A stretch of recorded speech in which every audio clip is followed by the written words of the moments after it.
Hello, YouTube. At the beginning of 2014, reporters from the Echo newspaper in Azerbaijan met with a very interesting person, Sevinch Mamad Aliyeva. She's an Egyptologist. She lives and works in Cairo, Egypt, in one of the research institutes at the Cairo Historical Museum. The reason for that meeting was a very interesting article by Mamad Aliyeva about Egyptian obelisks or pillars, in particular about the only unfinished obelisk, the Aswan obelisk, which is still an unsolved mystery of antiquity. Sevinch Mamad Aliyeva plucked up the courage and, ignoring the conservatism of modern historical science, suggested that the Egyptian obelisks were nothing more than a display of aircraft on which some beings arrived on Earth who founded an ancient civilization on the territory of modern Egypt. This conclusion was made by Sevinch due to many historical facts, to which the academic historical science turns a blind eye. The article caused a wide reverberation. Accusations of the unscientific approach fell on Sevinch, but this brave young scientist stoically endured everything. Well, this stodgy pundits won't kill me after all, she exclaimed, and I will somehow survive all the reproaches and assaults. And she survived. And she wrote another article, this time about the riddle or enigma of the Sphinx. She is an Egyptologist. She graduated from the Faculty of History in Omsk in Siberia, worked in St. Petersburg, and graduated from the graduate school there. Authors of numerous articles on Egyptology, she now lives and works in Cairo. Her works were dedicated to the unfinished Aswan obelisk, as I said, and now to the Great Sphinx on the Giza Plateau. In her later interview with the newspaper, Sevinch says this: I wanted to once again draw attention to the obvious. After all, our modern science stubbornly closes its eyes to the obvious. Everyone seems not to see what is literally lying under their feet, and give some childish, naive explanations for this. The conclusion I made at the end of the article is not quite standard for a scientific article. I allowed myself a number of assumptions. I relied on the fact that the obelisks appeared before the pyramids. That is, there were pyramids before them, but stepped ones are, so to speak, the protoform of pyramids. I assumed that the pyramidal shape of the tops of the obelisks served as the basis for these grandiose structures, pyramids with smooth edges. But the main thing is where this form came from in general. At the beginning, I told about the Benben, the heavenly sacred stone, which served as the basis, the model for the first peaks of the obelisk. But you must admit it is difficult to allow a meteorite to have such a perfect shape. My guess is that it wasn't a meteorite. It was a kind of flying machine on which certain beings arrived on Earth, who founded an ancient civilization on the territory of modern Egypt. They brought with them the knowledge that allowed them to manage gigantic stones and build grandiose structures. They brought with them technology several orders of magnitude superior to modern nanotechnology. That is why the Egyptians deified these creatures, and obelisks with pyramidal peaks and later pyramids are nothing but a prototype of this aircraft, which most likely resembled a rocket. The aliens left behind a lot of miracles, and I found it necessary to once again draw attention to them, not in the popular press like tabloids or the internet, but in a scientific journal. Of course, a lot of reproaches have fallen on me for the unscientific approach, but I'll get over it somehow. To the correspondence question, why do you think many of these wonders of Egypt are not shown to tourists? Savinj responded, I can only guess. Apparently because the Egyptian authorities carefully guard the secret of the origin of the ancient Egyptian civilization. I'm deeply convinced that they know it. And I'm also deeply convinced that it is not of terrestrial origin. The authorities do not show all these mysterious places, and by the way, they do not particularly let foreign scientists go there, because the authorities of the superpowers still do not officially recognize the facts of visiting our planet by alien ships. The answer is simple. They do not want to worry the minds of ordinary people and do not want general panic. I have a feeling that very soon we will see an Egyptian miracle like the Japanese economic miracle which began to manifest itself from the middle of the last century. This country is literally born with a breakthrough in science and technology, and this breakthrough will be the most powerful. Apparently, the authorities are just quietly preparing something and do not want scientists to get something ahead of time and get some secret knowledge, which according to many local respected scientists, only the initiates in Egypt possess today. The journalists who interviewed this Russian-Egyptian scientist decided to leave aside the aliens for now, since the hypothesis of the extraterrestrial origin of gods or teachers, generously replicated by modern mass media, causes the greatest rejection among educated and cautious people. That's how the journalists call them. I would not call them that, but let's leave it alone. They would try to estimate the probability of the terrestrial and heavenly origin of the most ancient, highly developed civilization another time, they being the journalists. Now, their task is to show the existence of the very subject of study, the heritage of the most ancient, highly developed civilization. Savinj Mamad Aliyeva confirmed their assumption that foreign scientists are in an extremely difficult situation in Egypt. The Egyptians, in fact, do not really like foreign scientists, although from the outside everything looks different, but it is from the outside. Foreigners are not prevented from organizing expeditions, doing research work with open sources, but the Egyptians are not in a hurry to hire them on a permanent basis. When organizing expeditions, strict contracts are concluded according to which everything that will be found during excavations will be the property of the Egyptian state. Egyptians are taught by the bitter experience of the first archaeological expeditions in the 19th century, after which a huge number of exhibits were taken abroad. They still cannot come to terms with the fact that the world-famous masterpieces of Egyptian culture are not in Egypt, like the same Nefertiti that flaunts in Berlin. Okay, now let's hear the scientists' views about the Sphinx. In the future, I will present views of other researchers, including those who have been obscured, if not forgotten, but they knew quite a lot. Western ones too. But most people do not know of their discoveries. But that will be in my future videos. Now, let's get back to Savinj.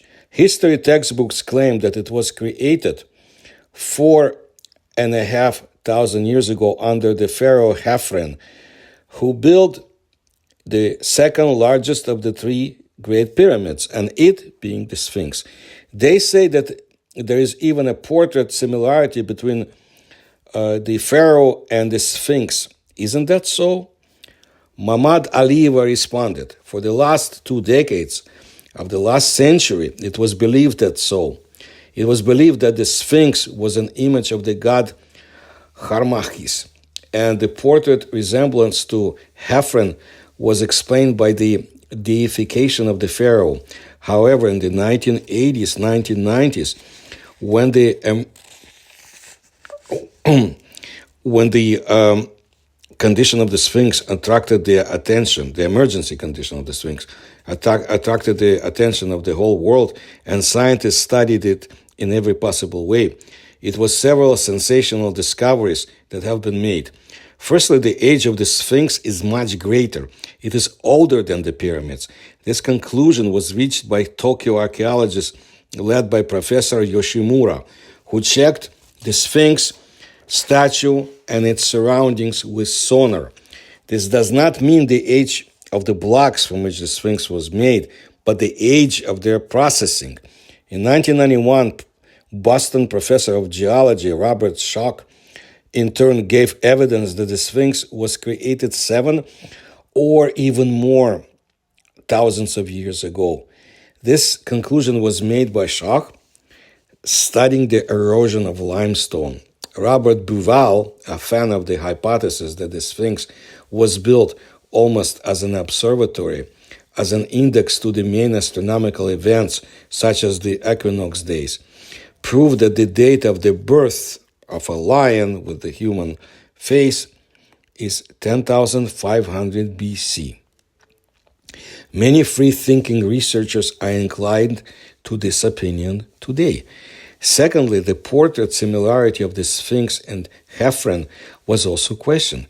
Police artist Lieutenant Frank Domingo from New York carefully compared the face of the Sphinx with the face of the pharaoh Heffron and came to the conclusion that the features of the Sphinx at all were not copied from Heffron. By the way, both Domingo and Schoch were inspired to their research by amateur Egyptologist Anthony West, who for many years studied the secrets of ancient Egypt.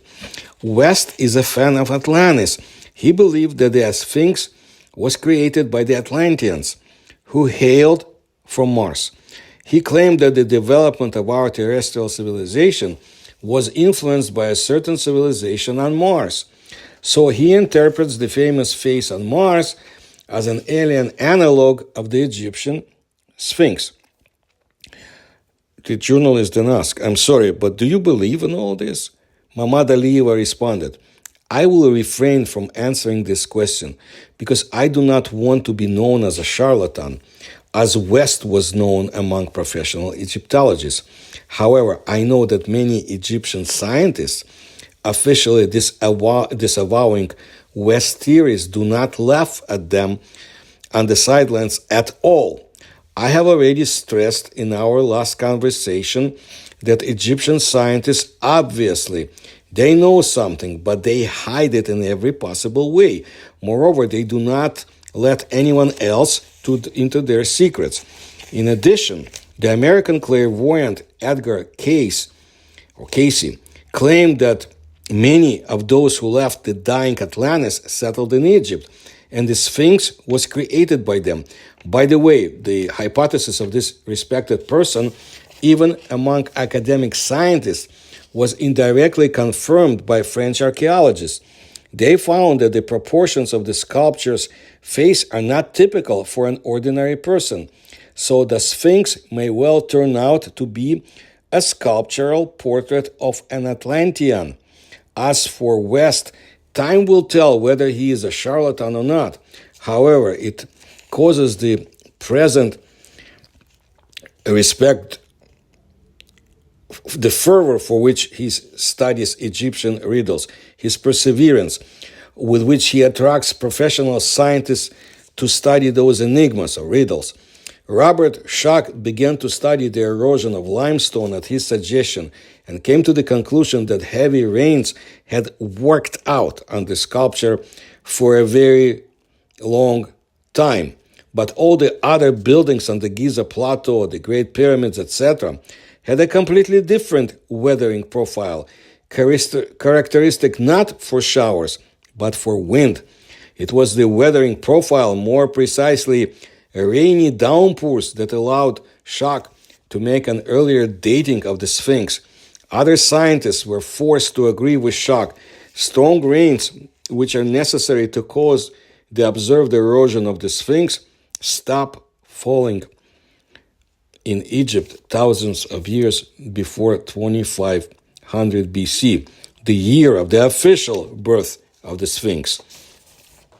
West himself, however, believed that the floods worked out, so to say, over the Sphinx, that it was in the era of the Great Flood, but respecting the geological experience of shock, he changed his point of view, which, however, did not greatly change his theories about the antediluvian or pre-deluge origin.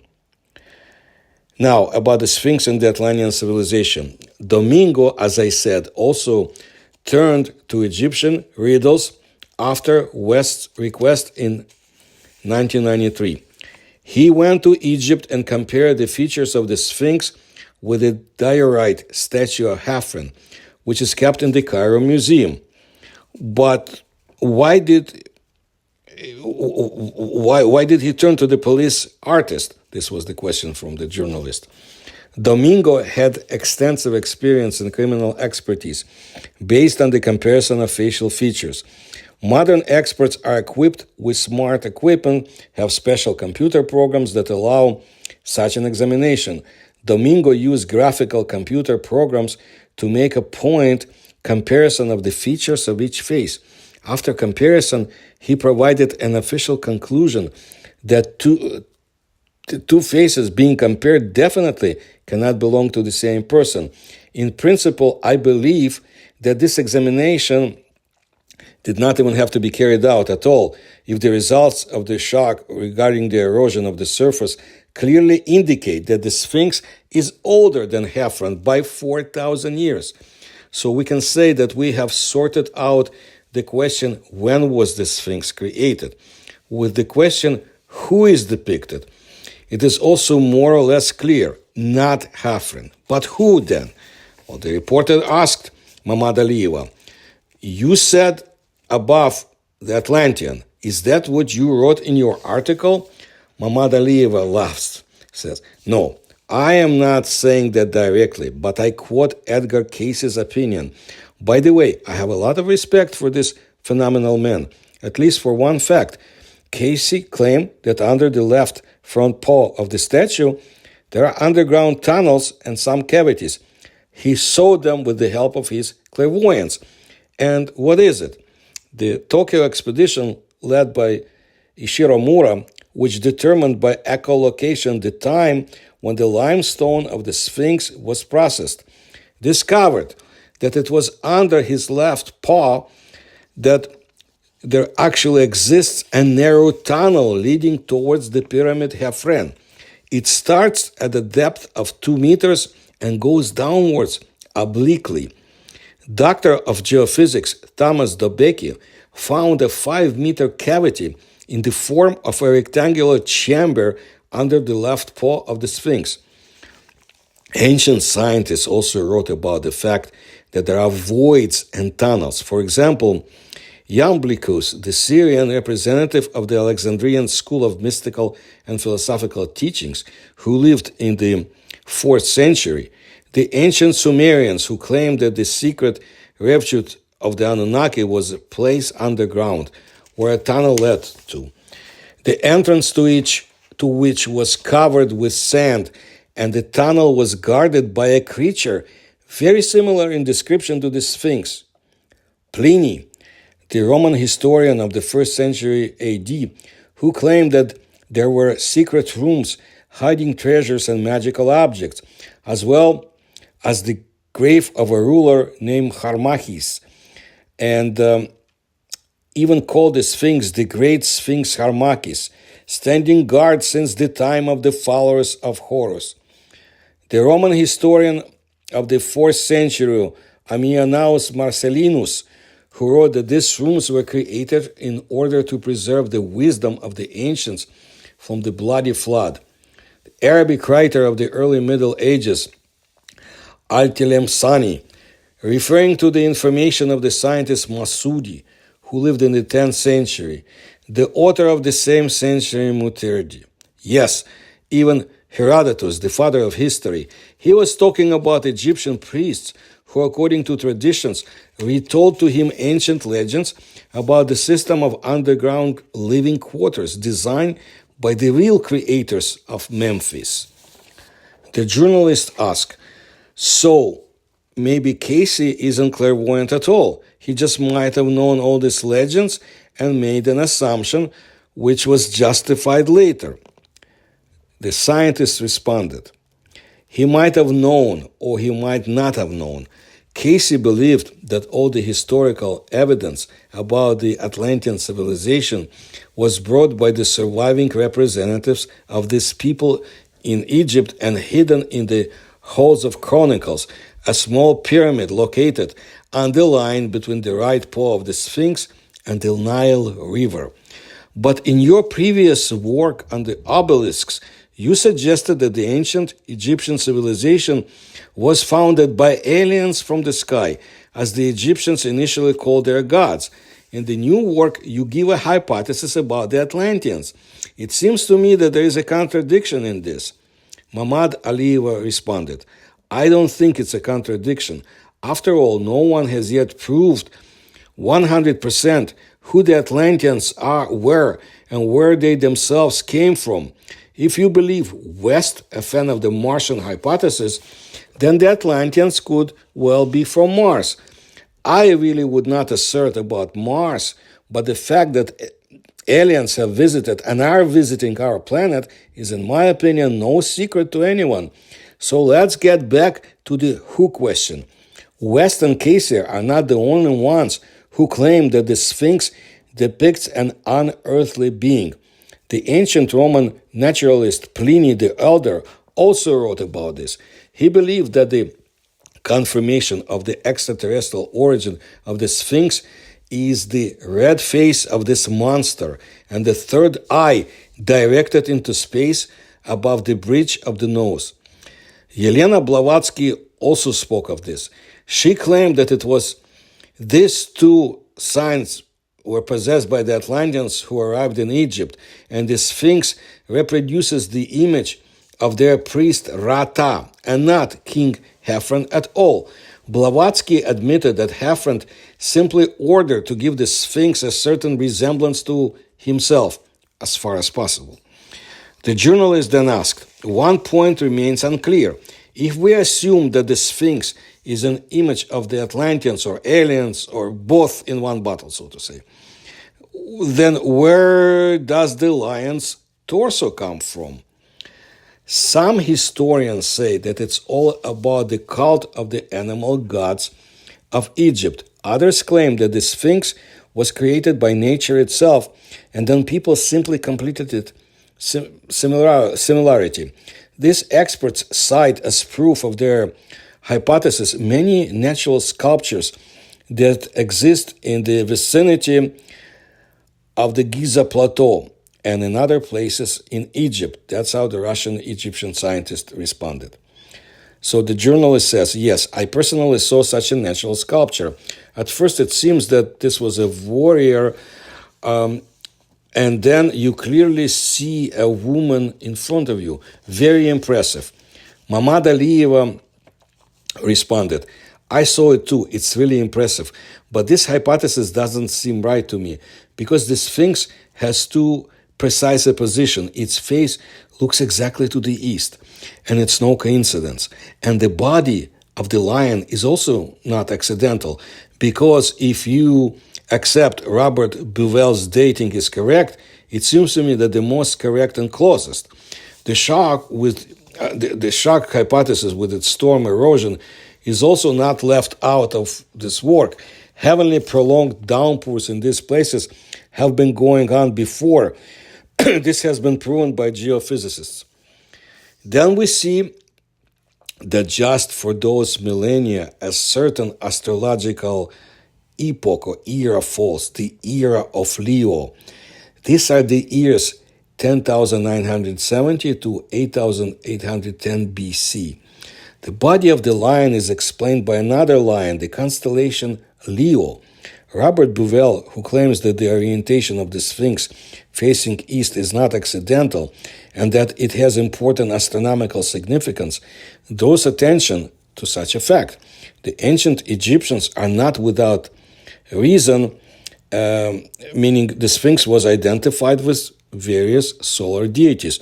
For example, with the above-mentioned Harmachis, Gor Amachet, or mountain on the horizon, and the Sheshep An Atum, the living image of Atum.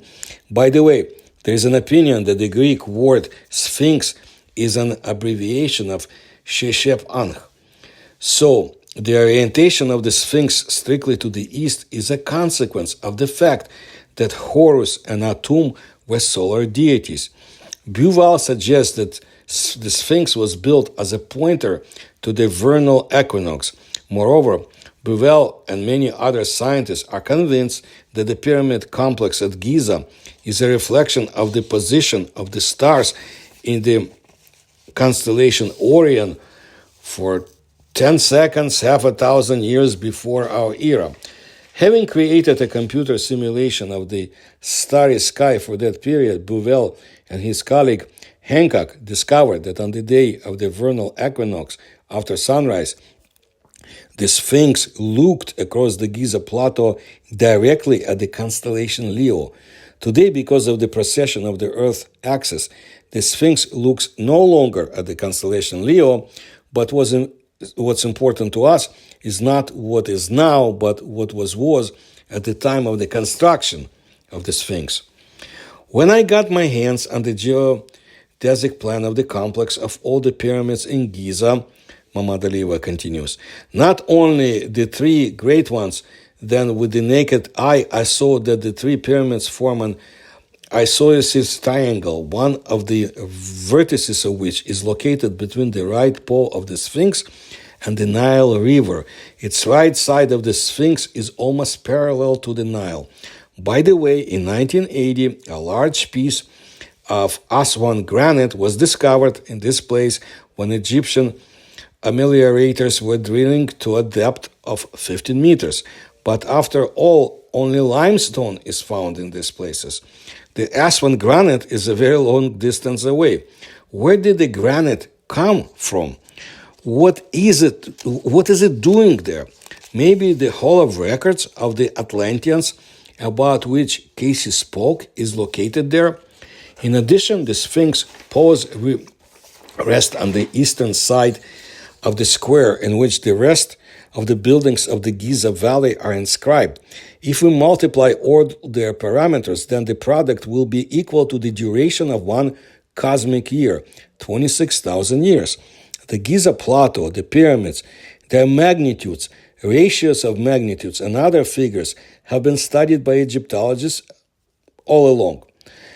And today, many people believe that all these ratios can simply be far-fetched, because if we have a lot of all sorts of numbers, then with a strong desire, you can identify any patterns between them.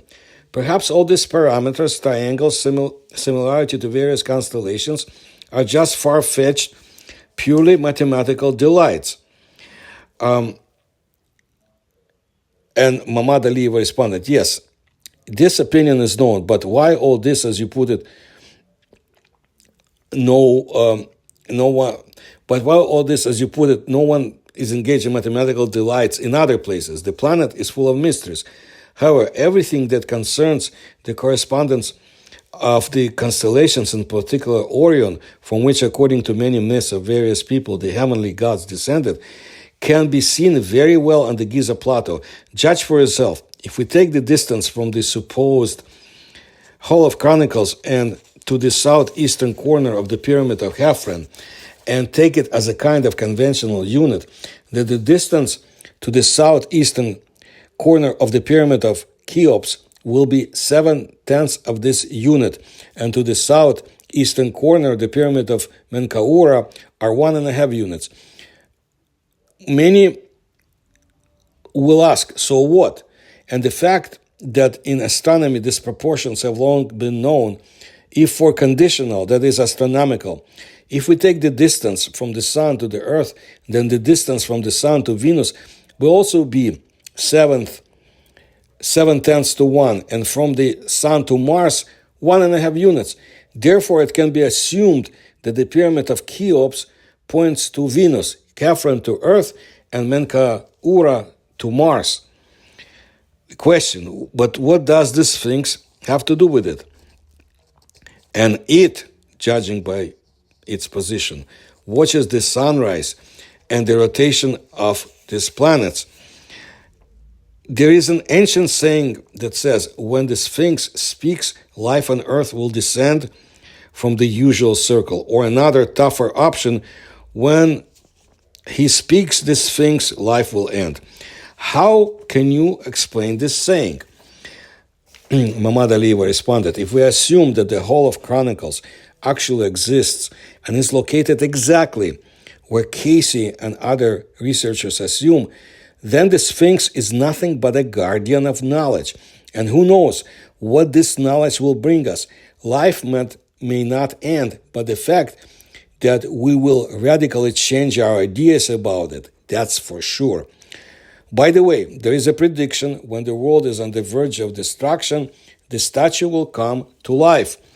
And it will speak and tell us about all its secrets.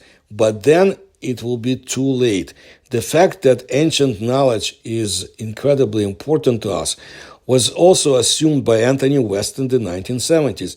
He, and before him, the French mathematician and occultist Schwaller de Lubiche, believed that certain symbols were encrypted in Egyptian art and architecture, having both a mathematical and mystical nature. And if we decipher them, then we will solve all the Egyptian and not only Egyptian riddles. Many, even academic scientists, are sure that in ancient Egypt, the priests possessed more advanced scientific knowledge than even those that we have now. Who did they get them from, this knowledge? Officially, it is believed that from an older, vanished civilization. And since the Sphinx is the same age as this civilization, it is quite possible that it is that points to the cache, the treasure of this knowledge. You said that the Japanese and other scientists discovered voids and tunnels coming from the Sphinx by various methods. Have these tunnels been explored? Can maybe the Japanese made some kind of excavations? Mamad Alieva responded, practically no excavations were carried out. The tunnels were examined by the same methods of echolocation, but only at a distance of several meters. For some reason, further research was curtailed. The official explanation is that it was difficult to investigate further. It is necessary to create new equipment to do so. What does it mean? What does it mean difficult? Echolocation is not drilling, not excavation. Listen to yourself. Just listen to what the rocks lying under your feet say to you, and that's it. However, none of this was done. More precisely, there was no way to do anything. The Japanese left the Giza Plateau. From here, we can again draw the immutable conclusion that the Egyptians are clearly hiding something, and so clearly that it catches the eye of the entire scientific world.